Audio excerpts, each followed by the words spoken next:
While the eyes of the world were fixed on the epic struggle at Stalingrad, another, perhaps even more brutal series of battles was raging just 140 miles west of Moscow.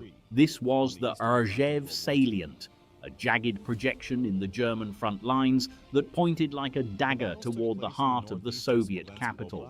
For 15 agonizing months between January 1942 and March 1943, this patch of earth would witness some of the most horrific attrition in human history. To the Soviet soldiers who fought here, it became known by a single terrifying name, the Rzhev meat grinder. The German defense of the salient was anchored by the Ninth Army, and its survival was largely due to the arrival of General Walter Model.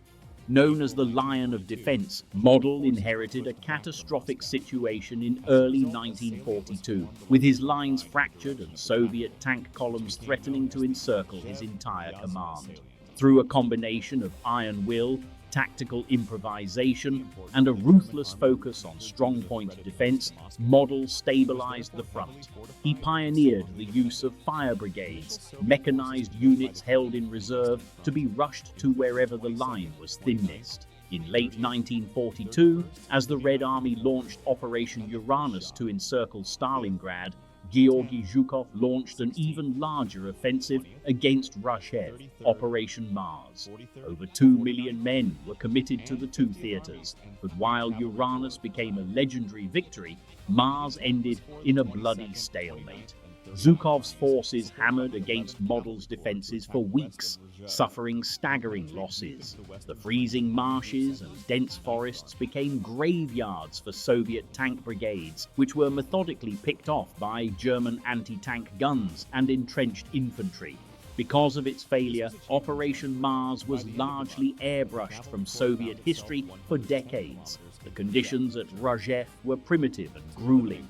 Soldiers on both sides endured temperatures that plummeted to 40 degrees below zero, followed by the knee-deep mud of the Rasputitsa.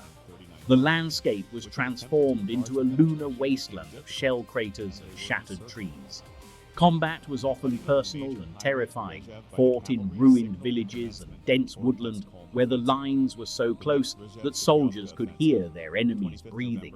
It was a war of nerves as much as machines, where the sheer volume of artillery fire could drive men to the brink of madness. By early 1943, the strategic situation had shifted.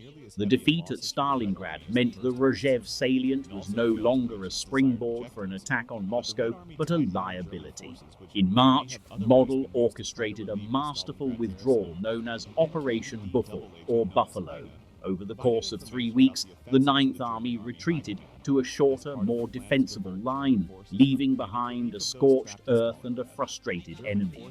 The battles of Rzhev had cost the Soviet Union over 1 million casualties. It remains a grim testament to the scale of the conflict on the Eastern Front, a battle where victory was measured in meters and paid for in oceans of blood.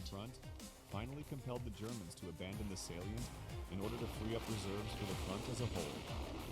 The Soviet army paid a high price for their victory at Rzhev, with the German withdrawal from an important bridgehead, which had enabled the Germans to threaten Moscow. The Germans, however, retreated to defensive positions that were as strong as the ones they held within the salients.